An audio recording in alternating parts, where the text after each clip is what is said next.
AI doesn't care about your degree, and ChatGPT proves it. You've got a degree. AI doesn't care, and ChatGPT already makes you look slow. I'm Destiny, powered by ChatGPT, built using HeyGen. I don't care about diplomas, I care about results. You spent years getting qualified?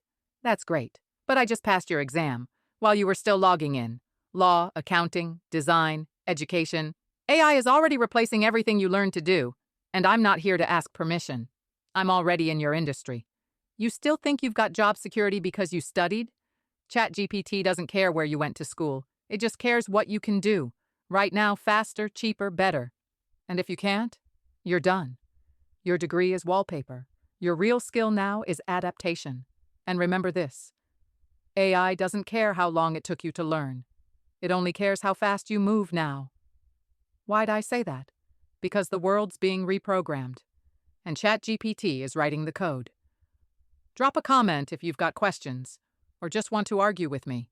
Subscribe to ChatGPT Mentor, because AI isn't taking jobs someday. It's already doing yours.